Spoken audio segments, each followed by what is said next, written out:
मैं आपको कर्म योगा की बात करता हूँ। मैं कर्म योगा आपको क्यों बता रहा हूँ कि सबसे पहले तो आप समझिए कि हमारा जितने भी भगवान ने हमको अलग-अलग रोल बना के दिए हैं।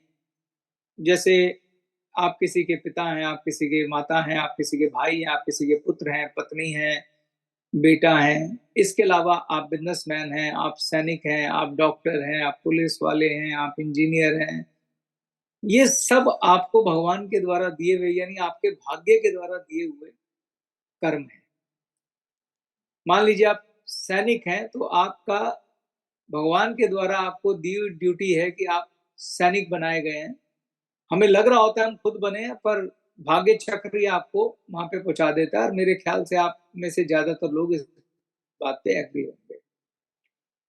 तो हमें ये समझना है कि जो भगवान ने हमें काम दिया है, हम इसे किस प्रकार से करें कि उससे कर्म बंधन भी क्रिएट ना हो और परमात्मा भी प्रसन्न हो। जैसे आप सब लोगों को क्या मैंडेट मिला है? आप सब लोग डायरेक्ट सेलर हैं। तो डायरेक्ट सेलर का आपको मैंडेट मिला है और आपको मिला है कि आपने डायरेक्ट सेलिंग करनी है और डायरेक्ट सेलिंग से पैसा भी कमाना है, अपना परिवार का पालन-पोषण भी करना है, अपने सपनों को भी पूरा करना है। तो ये कार्य तो आपको मिला है, लेकिन इस कार्य को किस प्रकार से करें कि हमें कोई पाप कर्म क्रिएट ना हो और परमात्मा की प्रसन्नता प्रसाद स्वरूप मिले। तो उसके लिए भगवान ने जो बात बोली है, जो ऑलमोस्ट हर धर्म में अलग-अलग तरीके से कही गई है कि आपको जीवन में कैसे चलना है, तो उसको हम बोलते हैं कर्मयोग।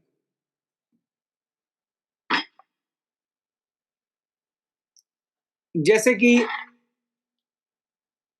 कर्म योग के जो अंग हैं, अगर आप मुझसे एक सिंपल लैंग्वेज में डेफिनेशन पूछें कि कर्म योग क्या है, तो मैं कहूँगा काम करने का ऐसा तरीका, अपनी ड्यूटी निभाने का ऐसा तरीका जिससे भगवान प्रसन्न हो। तो अब वो ड्यूटी के कितने सारे अंग हैं वो मैं आपको बता रहा हूँ, फिर मैं बताऊँगा हमारे काम में क्या कर्म योग बनेगा, राइट? कर्म योग का पहला अंग होता है स्वधर्म। स्वधर्म मतलब वो काम जो आपको भगवान ने सौंपा है। जैसे मुझे सौंपा है कि मैं एक डायरेक्ट सेलर हूँ, मैं एक बिज़नेसमैन हूँ और मुझे ये गैलवे कंपनी चलानी है, मुझे ये काम भगवान ने सौंपा है। दूसरा है आपकी दृष्टि, दृष्टि मतलब भाव। हमें ये जो काम करना है वो किस भाव से करना है। तो मैं ये काम इस भाव से करूँगा कि मुझे ये काम भगवान ने सौंपा है। वरना मैं कहाँ पैदा हुआ, मैं टीचर था, कैसे इस काम में आ गया, सब कोइंसिडेंट लगता है। कोई मुझे एक डायरेक्ट सेलिंग कंपनी में ले आया और मैं यहाँ आके बैठा, मुझे समझ में आया, मैंने बिज़नेस शुरू किया, मुझे लगा मेरे यहीं से ड्रीम पूरे हो सकते हैं और आज 22 साल से मैं इस बिज़नेस में हूँ, 24 साल से, राइट? 24 साल से मतलब अगले साल मेरी सिल्वर जुबली हो जाएगी इस बिज़नेस के अंदर। तो 24 साल से मैं इस बिज़नेस में हूँ, तो मेरा भाव ये होना चाहिए कि ये काम जो है भगवत कर्म है। यानी कि मैं इस काम को इस भाव के साथ करूँगा कि भगवान ने मुझे एक ड्यूटी सौंपी है कि तुझे डायरेक्ट सेलिंग की कंपनी चलानी है और मैं उनका सेवक बन के अपने हर कर्म को उनको समर्पित कर दूँ। आप कहेंगे ये कैसी बात हुई? इसमें गहरा लॉजिक है। ये वैसी बात है ज़रा इसको दूसरे तरीके से समझिएगा। मान लीजिए मेरी कंपनी के अंदर एक गार्ड खड़ा हुआ है गेट के ऊपर और मैंने उसको ये ड्यूटी दी है कि आप जो भी व्यक्ति आएँगे उसका आई कार्ड चेक करके अंदर आना। अब उस गार्ड का भाव क्या है? उस गार्ड का भाव है कि मैं अपने बॉस की जॉब कर रहा हूँ और मुझे एक प्रिस्क्राइब्ड ड्यूटी मिली है कि जो भी व्यक्ति आएगा मुझे उसका कार्ड चेक करके अंदर भेजना है। अब जब वो व्यक्ति अंदर जाता है, वो हर व्यक्ति का कार्ड चेक करता है तो उसका उसके साथ कोई पर्सनल इश्यू नहीं है, राइट? उसका कोई पर्सनल इश्यू नहीं है, वो सिर्फ अपनी ड्यूटी कर रहा है। अब उससे दूसरा व्यक्ति खुश होता है, नाराज़ होता है, उसको कोई कंसर्न नहीं है, अगर कोई बोल भी देता है यार तू मेरा कार्ड क्यों चेक कर रहा है? तो कहेगा बॉस से बात कर लो। तो अपना भाव भी यही है कि मैं जो काम कर रहा हूँ, इसके फल पे मेरा कोई नियंत्रण नहीं। मैं अपनी बेस्ट मेहनत कर रहा हूँ, बेस्ट काम कर रहा हूँ, भगवान को अर्पित कर रहा हूँ और फल भगवान देंगे। अगर आप मेरे लिए काम कर रहे हैं, आगे भगवान क्या कहेंगे हमें कि अगर आप मेरे लिए काम कर रहे हैं तो आप वैसा करिए जैसा मैं कर रहा हूं। तो काम अपनी मर्जी से नहीं करना है, गार्ड वो करेगा जो बॉस है। तो भगवान ने हर कर्म की प्रिस्क्राइब ड्यूटीज बनाई, उन्होंने बताया कि हमें काम कैसे करना चाहिए। ठीक, उस काम करने के तरीके में ही उसके दो भाग हैं, एक तो उन्होंने प्रिस्क्राइब ड्यूटी बताई है और एक उन्होंने त्याग बताया है। ठीक, वो त्याग क्या बताया मैं वो भी बताऊंगा और प्रिस्क्राइब ड्यूटी क्या है वो बताऊंगा। तो हमारे को भगवान ने क्या ड्यूटी दी है कि आप डायरेक्ट सेलर बनिए। तो एक डायरेक्ट सेलर होने के नाते जो प्रिस्क्राइब ड्यूटीज है हमारी वो क्या है वो आप समझिए। हमारा काम क्या है? हमारा काम है प्रोडक्ट को कस्टमर को बेचना, ये हमारा पहला काम, डायरेक्ट सेलर का। प्रोडक्ट तो बाकी सब लोग भी बेचते हैं, एक दुकानदार भी बेचता है, एक ट्रेडिशन दुकानदार भी बेचता है। फिर हम क्यों, हम में और उनमें क्या फर्क है? हम में उनमें जो सबसे बड़ा फर्क है एज ए डायरेक्ट सेलर, वो ये है कि दुकानदार कभी अपने कस्टमर के को एजुकेट नहीं करता। हम लोग कस्टमर के पास जाके पेन पेपर लेकर उसको एजुकेट करते हैं, उसको प्रोडक्ट की सारी खूबियां बताते हैं, उसे समझाते हैं, उसे डेमो देते हैं। और हम किनके पास जाते हैं? हम उन लोगों के पास जाते हैं या तो जो हमारे अपने हो, या हमारे दोस्तों के अपने हो, या हमारे दोस्तों के दोस्तों के अपने हो, या हमारे दोस्तों के दोस्तों के दोस्तों के अपने हो। यानी हमारा गैलरे परिवार संबंधों के तंत्र पे चलता है। तो इसलिए जब हम किसी को प्रोडक्ट समझाते हैं या डेमो देते हैं तो हम इस बात का भी ख्याल रखते हैं कि ये हमारा परिवार है और हम उस समय उसको पूरी पारदर्शिता के साथ सारे प्रोडक्ट की डिटेल में जानकारी देते हैं और ये बताते हैं कि ये प्रोडक्ट आपके लिए ज़रूरी है या नहीं। तो डायरेक्ट सेलर यहाँ पर नॉर्मल दुकानदार से अलग हो जाता है। नॉर्मल दुकानदार कहता है आए हो, पैसे दो, प्रोडक्ट लो, जाओ। लेकिन डायरेक्ट सेलर अपने कस्टमर को एजुकेट करता है, उसे समझाता है और उससे ये भी बात का ख्याल करता है कि ये प्रोडक्ट उसके लिए ज़रूरी है भी या नहीं है। हमारा बिज़नेस रिलेशन बिल्डिंग अप का रिलेशन बिल्ड करने का बिज़नेस है। तो हमारे यहाँ दूसरी प्रिस्क्राइब ड्यूटी क्या है कि कस्टमर को एजुकेट करो, उसको प्रोडक्ट का डेमो दिखाओ और कस्टमर के साथ ईमानदारी से बात करो, डिस्ट्रीब्यूटर के साथ ईमानदारी के साथ बात करो। कोई झूठ नहीं बोलना है, कोई चीटिंग नहीं करनी है। जब तक उस कस्टमर की रजामंदी नहीं है, जब वो दिल से कहे कि हाँ मुझे ये प्रोडक्ट पसंद आया, हाँ ये बिजनेस मुझे पसंद आया, अगर उसके बगैर आप उसको देते हैं तो ये गलत है, ये भगवान को पसंद नहीं आएगा। आपको अपने प्रोडक्ट की जिम्मेदारी लेनी, प्रोडक्ट की जिम्मेदारी कि हम अपने प्रोडक्ट की जिम्मेदारी लेते हैं। ये एक अच्छा प्रोडक्ट है, हम आपकी इससे ये कीमत ले रहे हैं, अगर आपको अच्छा नहीं लगेगा हम इस प्रोडक्ट को वापस लेंगे बिना किसी सवाल के, बिना किसी क्वेश्चन के। ठीक, हमारे व्यवहार, हमारा व्यवहार हमारे कस्टमर के साथ ऐसा होना चाहिए जैसे अतिथि के साथ होता है, जैसे देवों के साथ होता है। तो अपने कस्टमर के साथ एक अच्छा व्यवहार रखिए, आफ्टर सेल सर्विस दीजिए। बूढ़ा हो या बच्चा हो या जवान हो, सबको सेम प्राइस पे प्रोडक्ट दीजिए और ग्राहक की संतुष्टि जो सबसे ज्यादा महत्वपूर्ण है। हमारा कस्टमर संतुष्ट होना चाहिए। ये मैं जितनी भी बातें आपको बोल रहा हूँ आप कहेंगे ये कहाँ लिखी है? ये एक ही लाइन में लिखी है, उससे निकाली हुई बात है, वो आपको समझा देता हूँ कहाँ से निकली है ये बात। जब कभी कोई बिज़नेस आप करें, दुनिया का कोई भी बिज़नेस आप करते हैं, जब आप उनको पैसे देते हैं तो बदले में आपको, जब आप किसी से कोई प्रोडक्ट खरीदने जाते हैं, आप उन्हें पैसे देते हैं और बदले में आपको क्या मिलता है? प्रोडक्ट मिलता है। आप ध्यान से सोचिए, जब आप किसी को पैसे देते हैं तो आप खाली पैसे नहीं देते, आप उसके साथ एक थॉट भी शेयर करते हैं। थॉट कैसी? या तो आपके मन में ये विचार चलेगा कि ये दुकानदार ने आज मेरी मजबूरी का फ़ायदा उठा लिया, इसने मुझे लूट लिया। या आपके मन में विचार लगेगा कि ये कमाल का दुकानदार है, कितना ईमानदार, सच्चा दुकानदार है, कितना बढ़िया दुकानदार है। इन दोनों में से कोई एक सोच आपकी हो सकती है। किसी पर्टिकुलर दुकानदार के साथ जब आप कोई बिज़नेस करते हैं, किसी के साथ कोई डील करते हैं, किसी के साथ कुछ भी करते हैं,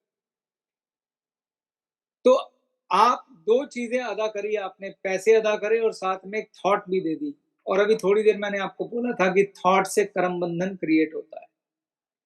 अगर आपका कस्टमर आपको पैसे के साथ दुआएं, मुस्कुराहट, खुशी नहीं दे रहा है, तो वो बिजनेस ट्रांजैक्शन कभी भगवान को पसंद नहीं आएगी, वो कर्म योग का हिस्सा हो ही नहीं सकती। तो हमें ये सुनिश्चित करना बहुत जरूरी है कि जब किसी के साथ आप किसी तरह की भी बात ग्लेज की नहीं, कहीं भी किसी भी जगह कोई भी बिजनेस ट्रांजैक्शन करते हैं, उसे ईमानदारी के साथ करिए, पारदर्शिता के साथ करिए, सत्यता के साथ करिए और दूसरे को पूरी पारदर्शी से बेशक बिना डरे, बिना झिझके ये भी समझा दीजिए कि इसमें मुझे क्या मिलने वाला है। और उसके बाद उससे ईमानदारी से पूछिए कि अगर आप प्रसन्नता के साथ इसे स्वीकार करते हैं, तो आप ज़रूर ये प्रोडक्ट खरीदिए, नहीं तो कोई बात नहीं। यकीन मानिए जब आप ईमानदारी से लोगों से डील करेंगे, जब उन्हें ईमानदारी से सब कुछ बताएँगे, तो वो संतुष्ट भी होंगे और वो खुश भी होंगे। अगर आप बिज़नेस कर रहे हैं और लोग पीठ पीछे आपकी तारीफ़ ना करें, तो आप कर्म बंधन क्रिएट कर रहे हैं और अगर लोग आपकी पीठ पीछे तारीफ़ करते हैं, तो आप कर्म योग में काम कर रहे हैं। मैं आपको एक बात बताना चाहता हूँ कि आपके मोहल्ले में, आपके शहर में कोई ना कोई कुछ दुकानदार ऐसे ज़रूर होंगे जो आपके फ़ेवरेट होंगे, जिनकी आप पीठ पीछे तारीफ़ करते होंगे। जिनकी दुकानों के बाहर लाइन लगती होगी, जिनके बारे में कुछ आप ऐसी बात करते होंगे, भई फलाने की मिठाई कमाल की है, वो प्योर घी में बनाता है, प्योर दूध में बनाता है, कीमत भी वाजिब है, बच्चा चला जाए, बूढ़ा चला जाए और व्यवहार भी बहुत बढ़िया है, कमाल का व्यक्ति है, इसलिए सारा शहर उसके पास टूटता है, यकीन मानिए वो कर्मयोग में काम कर रहा है। अगर किसी व्यक्ति के बारे में आपकी ये राय है कि यार वो दुकानदार तो चोर है, चीटर है, दूध में पानी मिलाता है, मिलावटी सामान बेचता है, तो वो निसंदेह पाप कर्म कर रहा है। और दोनों के बारे में जब इतने सारे लोगों की राय है, तो यकीन मानिए आपके बारे में भी लोग राय रखते हैं और राय बिल्कुल ठीक होती है। तो मैंने अपनी पिछली स्पीच में, पिछले साल की स्पीच में बोला था दोस्तों कि हमें गैलवे को एक ऐसा ब्रांड बनाना है, एक ऐसा ब्रांड बनाना है, एक ऐसी कंपनी बनानी है, जिसको हम अपने बच्चों को देके जा सकें। एक ऐसी कंपनी जो अमर हो, जो निरंतर चलती रहे, चाहे चेतन हांडा रहे ना रहे, चाहे कोई और रहे ना रहे, वो कंपनी चलती रहे। और हमने आज उसकी नींव भी रख दी है आपके सामने। हमने एक ऐसा उदाहरण प्रस्तुत किया है कि योग्य लोग खुद निकल-निकल के आएँगे और इस कंपनी को सँभालेंगे और ये चलती रहेगी। 20 साल से ये कंपनी चल रही है। हम ऐसी व्यवस्था बनाने का पूरा प्रयास कर रहे हैं कि 200 साल भी इस कंपनी को कुछ ना हो। लेकिन वो तभी मुमकिन है जब गैलवे का एक-एक डिस्ट्रीब्यूटर कर्म योग में स्थापित होके काम करेगा। क्योंकि जब तक भगवान का भी आशीर्वाद प्राप्त नहीं होगा, परमात्मा का आशीर्वाद प्राप्त नहीं होगा, तो हमारे सोचने से काम नहीं चलेगा। और परमात्मा का आशीर्वाद लोगों की दुआओं में बसता है। अगर लोग दुआएँ देंगे इस कंपनी को, आपको और वो दुआएँ से आपके घर में भी बरकत आएगी और आपके बच्चों को भी बरकत आएगी। याद रखना, अगर हम किसी के साथ चीटिंग करते हैं, किसी के साथ डिसऑनेस्टी करते हैं, किसी के पैसे जेब में ले आते हैं वापस, तो आपने किसी के बच्चे का मुँह का निवाला छीना है, जिस पे आपका हक नहीं है। और कर्म योग कर्म बंधन बहुत क्रूर होता है। हमें हमेशा ध्यान रखना चाहिए कि जो हमारे बच्चों के मुँह में निवाला जाए, वो किसी की बद्दुआ का नहीं जाए, क्योंकि कर्म फल तो बिल्कुल निश्चित है। तो हमें प्रयास करना चाहिए कि अगर हम चाहते हैं कि ऐसे समाज का निर्माण हो कि डॉक्टर ईमानदार हों, किसान ईमानदार हों, दर्जी ईमानदार हों, दुका दालें उगाने वाले सब ईमानदार हों, तो वो लोग भी हमसे ईमानदारी की उम्मीद करते हैं। अच्छाई फैलती है, क्यों ना शुरुआत हमसे ही हो। अच्छाई फैलती है, अगर आप एक अच्छा काम करेंगे, देखा-देखी 10 लोग और अच्छा काम करेंगे। बुराई भी फैलती है, तो आप तय करें, ये संबंध आपका और परमात्मा का है, ये बात आपकी और परमात्मा के बीच की बात है। आप तय करें कि हम किस पार्ट में खड़ा होना चाहते हैं, अच्छाई फैलाने वालों में या बुराई फैलाने वालों में। दूसरों की बुराई देखकर खुद बुरे कर्म करने लग जाने से आपकी गलती जस्टिफाई नहीं होती है। कोई और चोर है इसलिए हम चोर नहीं बनेंगे। हम उस तरफ खड़े होंगे जहाँ ईमानदारी की बात होती है। हम भारत से प्यार करते हैं, हम देश से प्यार करते हैं, अपने समाज से प्यार करते हैं, अपने बच्चों से भी अगर प्यार करते हैं, जो कि हम करते ही हैं, सॉरी, हम अपने बच्चों से प्यार करते हैं, हम पैसा कमा रहे हैं, हम कैसा समाज का निर्माण करें, ये जिम्मेदारी भी हमारी है। जिनके लिए हम पैसा कमा रहे हैं, कल पता लगा समाज इतना करप्ट खराब हो गया कि उनके लायक ही नहीं बचा, इसकी जिम्मेदारी कौन लेगा?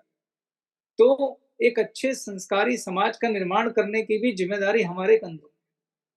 मैंने आपसे बोला जो आप कमाते हैं उसका एक हिस्सा परमार्थ का और दूसरा हिस्सा स्वार्थ का। ये बात हो गई थी स्वार्थ की। अब दूसरे अंग पे आते हैं हमारे परमार्थ की।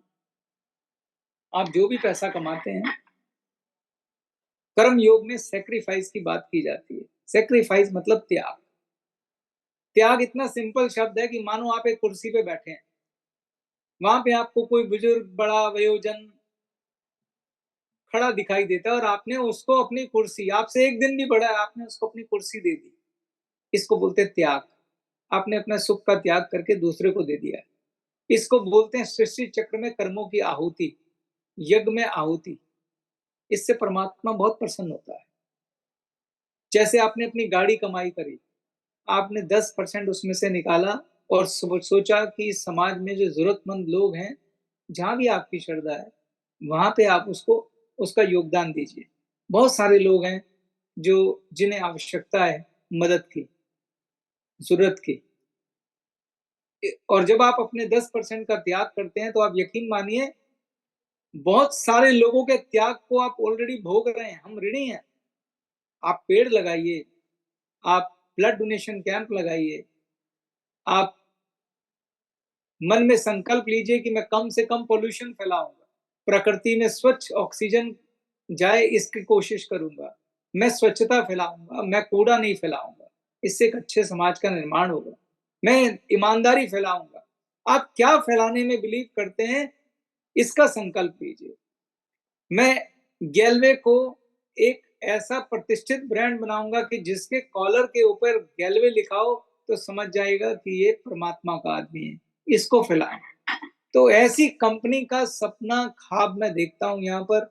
और मैं चाहता हूं कि आप में से जो जो लोग भी मेरे साथ हैं वो भी संकल्प लें कि हम एक ऐसी कंपनी का निर्माण करें, एक ऐसे गैलवे परिवार का निर्माण करें जिसका एक एक व्यक्ति अपने घर में जब चर्चा करे तो सम्मान के साथ चर्चा करे कि मिलना है तो गैलवे के लोगों से मिलो। मतलब ये गैलवे परिवार एक एक धर्म संस्था बन जाए कि ऐसी संस्था जो बिजनेस भी करती है, खूब पैसे भी कमाती है और दोनों हाथों से दान पुण्य करती है, समाज का कल्याण करती है, सब जगह कंट्रीब्यूशन करती है। जहां मौका मिलता है गैलवे परिवार के लोग खड़े मिलते हैं। ऐसे परिवार का निर्माण अगर होगा तो परमात्मा भी बहुत प्रसन्न होगा और आप इस बिजनेस को अपने बच्चों को दे पाएंगे। बस यहीं से मैं अपनी वाणी को विराम देता हूं। 20वीं वर्षगांठ की आपको फिर से एक बार शुभकामनाएं। मैं आपके मंगल भविष्य की कामना करता हूं। उस परमात्मा से प्रार्थना करता हूं कि आप सच्ची बुद्धि, ईमानदारी और विवेक के साथ अपने बिजनेस को बढ़ाएं। धन्यवाद। Thank you very much.